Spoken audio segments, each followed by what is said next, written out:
Okay. Good Erev Shabbat. Dot Chanukah.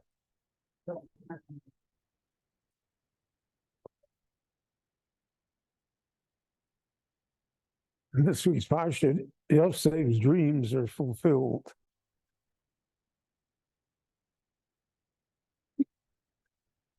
The brothers will come down to Egypt and they will bow down before him. So Yosef lived his entire life on the basis of his dreams, of his ambitions, that he would be an important person and that everybody would recognize that. And that out of all of the brothers, he would be the dominant figure. So that is his mindset.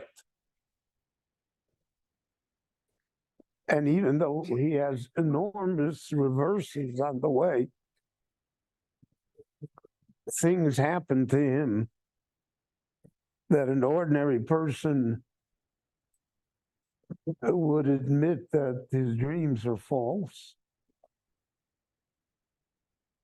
and that he is doomed to a lifetime of servitude and slavery, of imprisonment.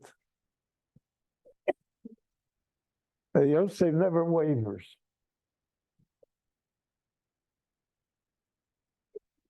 He's confident somehow that his dreams will come true. And for 12 years, he is in prison.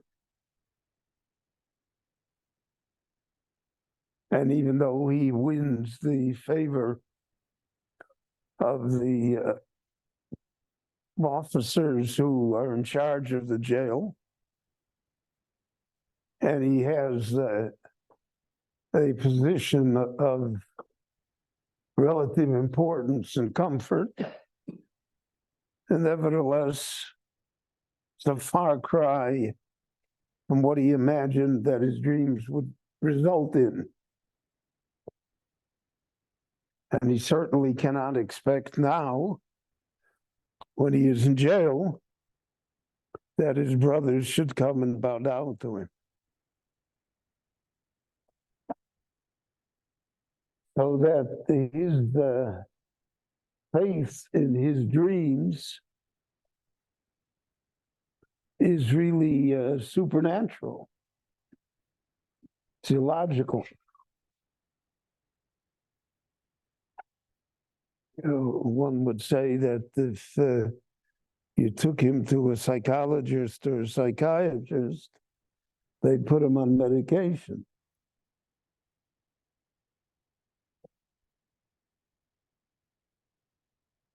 The old jokes, there are no jokes anymore, but the old jokes used to be about the people in the insane asylum who said that he was Napoleon. And the doctor said, no, I'm Napoleon, not you.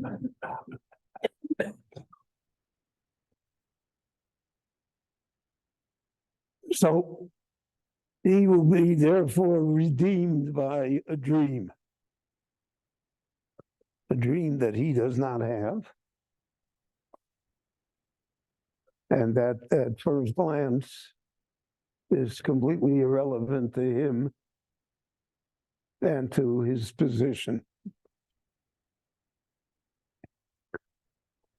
So the Torah tells us in this week's Parsha, indicates one of the few times that the Parsha indicates does not fall in Hanukkah.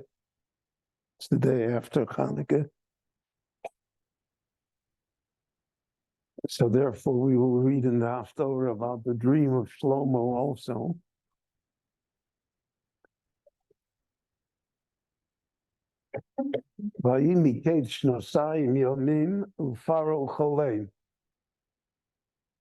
Pharaoh has a dream. Now, everybody dreams every night. Whenever we sleep, dreams are engendered.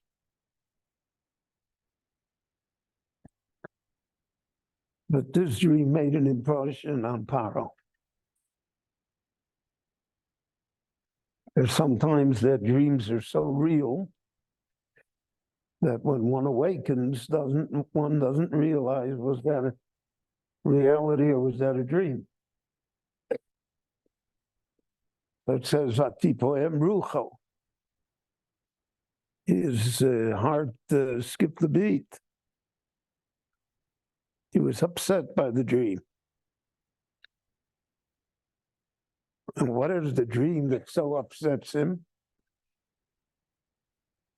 Well, so there are 7 full sheaves of grain that are swallowed by 7 empty sheaves of grain. And there are 7 emaciated cows that swallow 7 fat cows. And those are his dreams.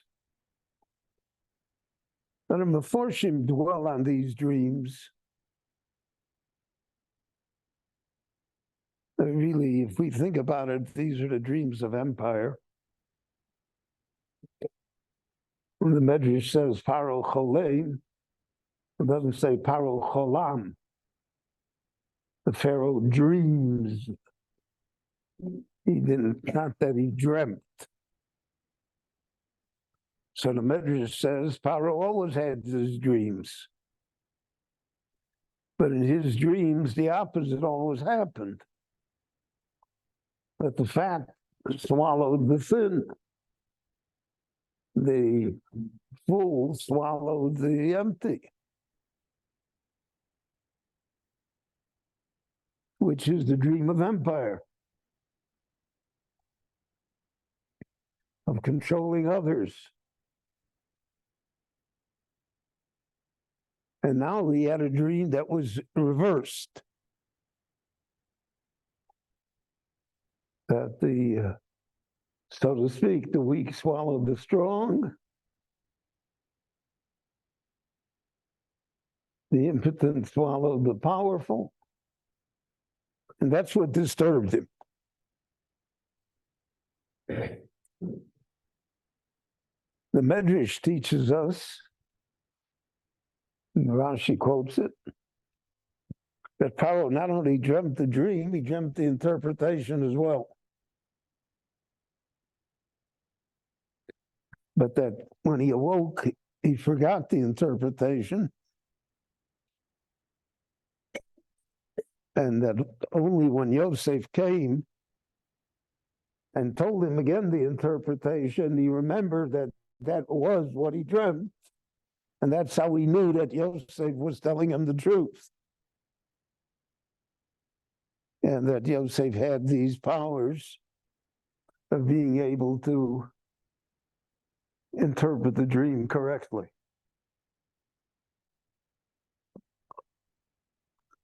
So Pharaoh is disturbed. Now you have to understand that Pharaoh is the leading dictator. He's the ruler of the ancient world.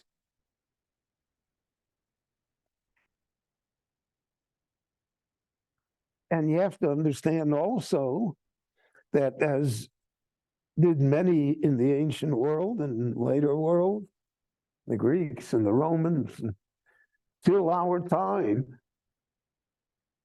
there are rulers that make themselves into gods. All powerful, all omniscient. I mean, what the Soviet Union was under Stalin, what Germany was under Hitler. Today's world, there are these people as well.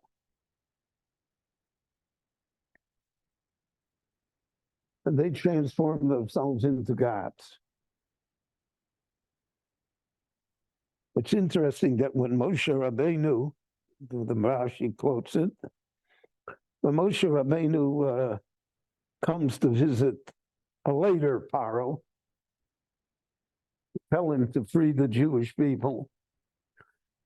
So the Torah emphasizes that he always meets him in the morning in the bathhouse next to the river. The Rashi there says the interpretation that the Pharaoh had transformed himself into a god, and that a god doesn't have to go to the bathroom. And that's why Moshe chooses to meet him when he is not a god.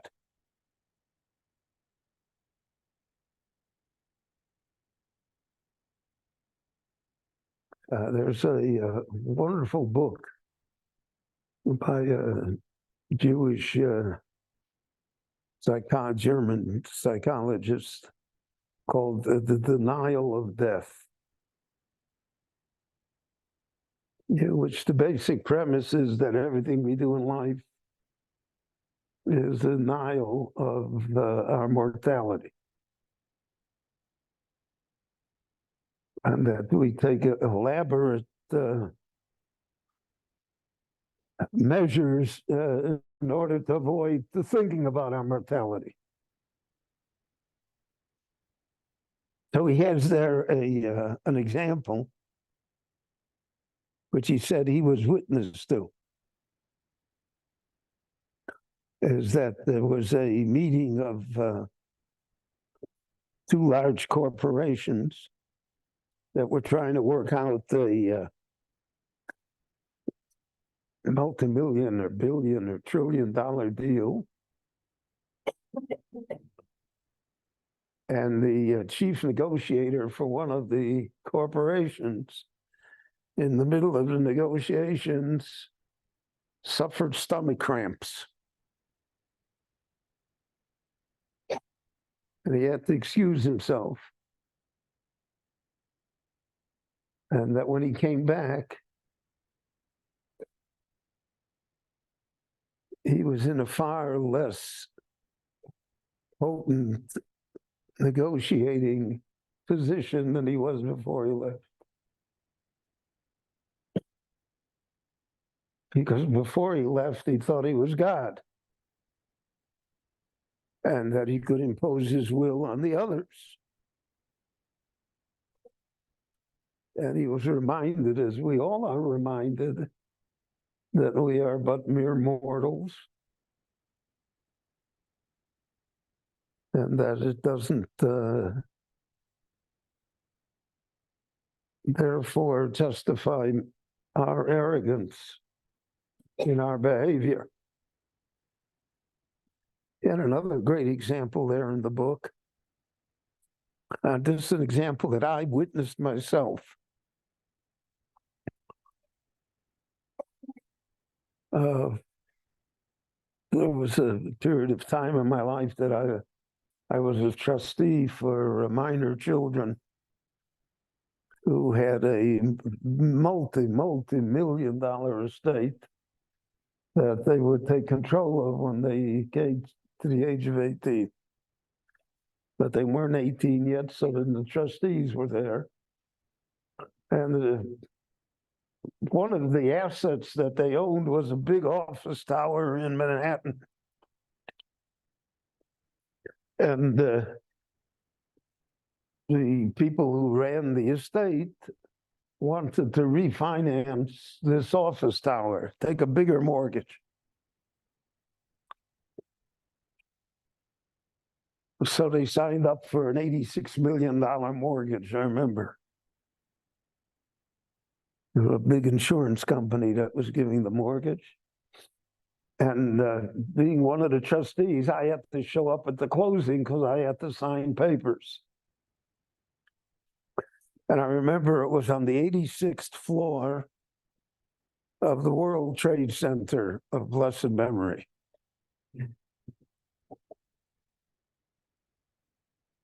And you were in this lawyer's office, on the 86th floor with a view all the way to Pennsylvania. And the furniture, the desk, and the paneling, and the secretaries, and everything, He's talking $86 million. And in the middle of all it is, the things that are most ubiquitous in New York City are cockroaches. And a cockroach is climbing up the desk. And you got, the chief lawyer is wearing this $5,000 suit and everything, and there's the cockroach.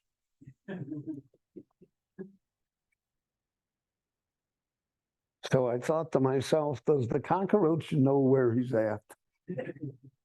Does he know he's on the 86th floor of the World Trade Center? Does it make any difference to him? Obviously not.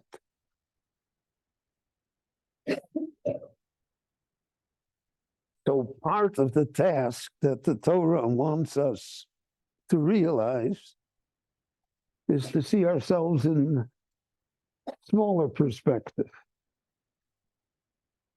We can do everything. We go to the moon. But we're still only human. So Pharaoh proclaims himself as the God. We read in the Haftorah in Voera, Liya Yaor, Vani Asisini.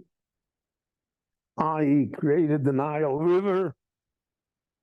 Now, the Nile River is the breadbasket for Egypt and the entire Middle East at that time. If the Nile River doesn't overflow, it's a drought, a famine. The Pharaoh says, I'm the river, I made it, I'm the God. Everything is me. So he has these dreams. The thin eat the fat,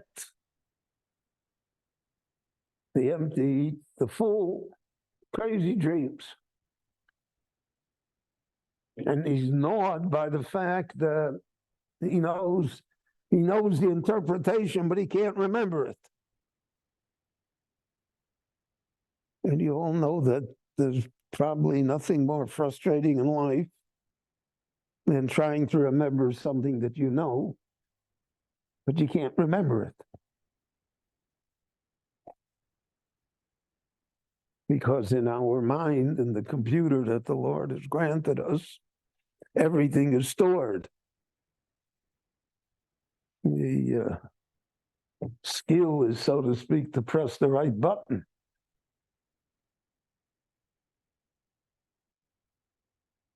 So Pharaoh calls in his professional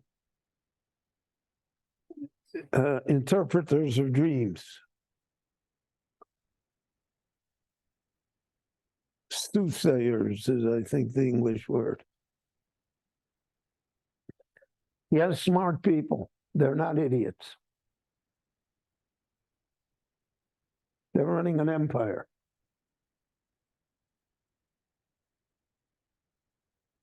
And he tells them the dream. He's standing by the river. The cows come, fat cows, then come thin cows. The thin cows eat the fat cows. He has the sheaves of grain. They're full sheaves, and they're empty sheaves, and the empty ones eat the full ones. That's the dream. Interpret it for me. So Rashi, quoting the Medrash again, it's the Gemara. They give him all sorts of wild interpretations. He's going to have 7 daughters, and then the 7 daughters will die. He's going to conquer 7 cities. But then the 7 cities will be destroyed. He's going to win 7 lotteries, but then he won't be able to spend the money. So I want to ask you, are they idiots? You don't have to be Yosef to figure out what's going on here. We're talking about cows and sheaves of grain. So we're talking about agriculture. We're talking about food. So we're talking about famine. We're talking about plenty. We're talking about inflation, deflation, whatever words we want to give to it. But we're talking economics. And they tell him Bonavices like this, he's going to have 7 daughters, 7 cities, 7 this, 7 that. So why did they tell him that? So in the Torah it says, Wein Parsha Shiur Pharaoh. They did not interpret the dreams to the Pharaoh. So Rashi says the simple pshat to the Pharaoh means to the Pharaoh's satisfaction. They interpret the dreams, but not to the satisfaction of the Pharaoh, because he had in the back of his mind the correct interpretation, and none of this registered. So it can't be that that should be the correct interpretation. But there's an alternate pshat, an additional pshat that can be said here, which is a very telling insight. They knew the interpretations. They knew they're talking about famine and about plenty. They may not have known the details, but they know the general subject matter. You don't have to be, a genius to figure out fat cows and thin cows, fat sheaves and empty sheaves. You're standing by the river, you can figure it out. No, there's not a Ruach HaKodesh necessary, so to speak.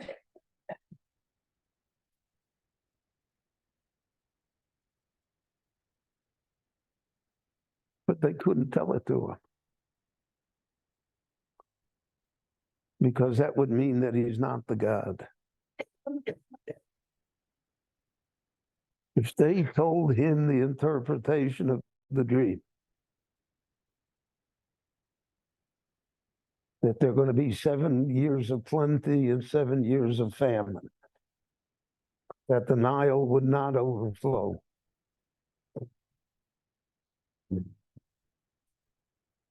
that he could not control that. They were certain that he would hand them their heads. So they told them all sorts of wild interpretations. Oh, he has 7 daughters, 7 cities, 7 empires, 7 lotteries, 7 this, 7 that. Ein poser osom le Pharaoh. To Pharaoh, they couldn't say the interpretation. They said they knew the interpretation. And that's why when Yosef reveals himself, everybody agrees that Yosef is it. Why did the smart men agree? They should have said our interpretation is better,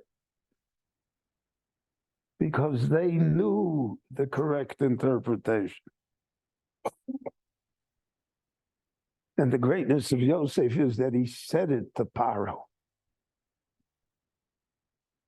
Here's a person taken from the jail, from the lowest dregs of society. And he stands in front of the Pharaoh.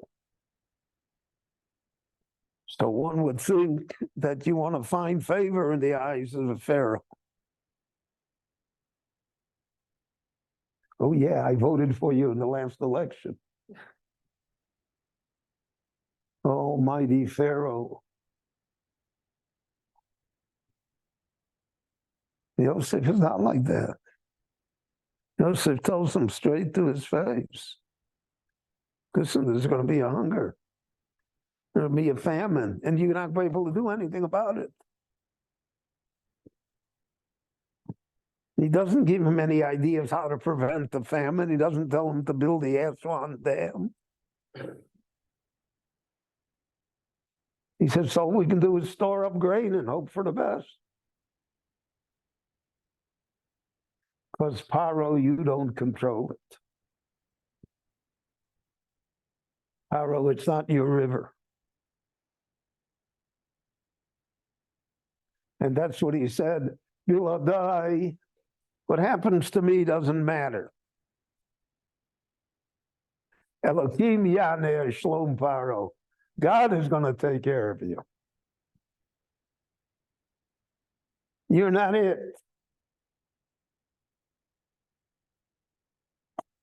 You can't control the cockroach.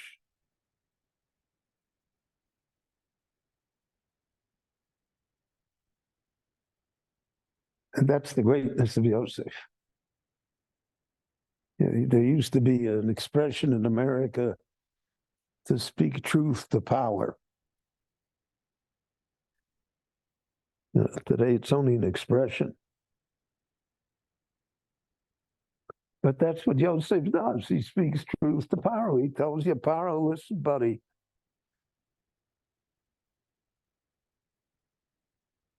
There are things that are beyond your control. You say you're the God of the river, you're going to see you're not the God of the river.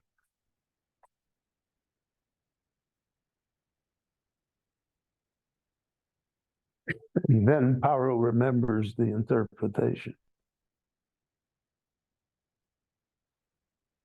Usually, if a person hears something that's true, it resonates in his mind. It clicks. We're all able to know the difference between falsehood and truth. We may be afraid to say the truth, but we know, for instance, that a boy is not a girl. We know that. Can't say that.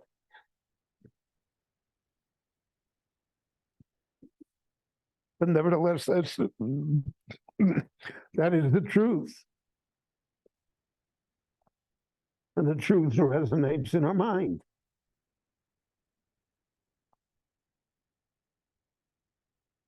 We know now what Hamas is, what we should do. That's the truth.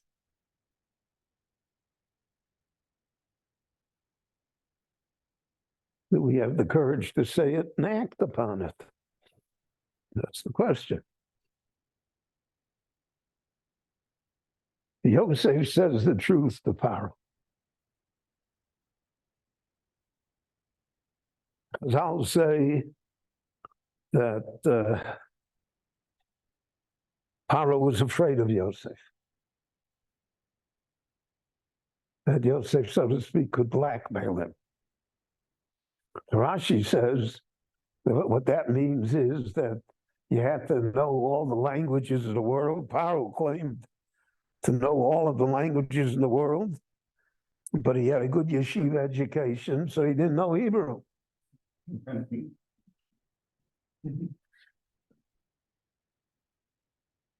And Yosef knew that. And therefore, Pharaoh was afraid of him.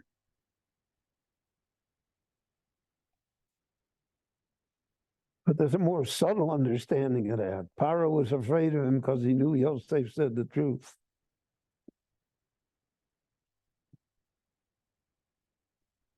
Yosef was not a sycophant.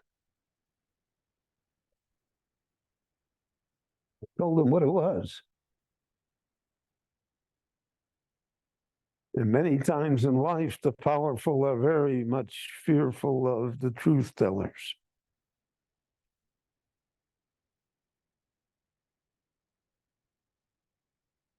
So all of this plays into the story here.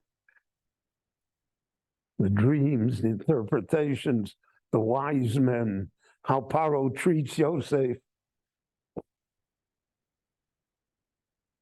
We'll talk about it later when Pharaoh meets Yaakov. Strange meeting that the Torah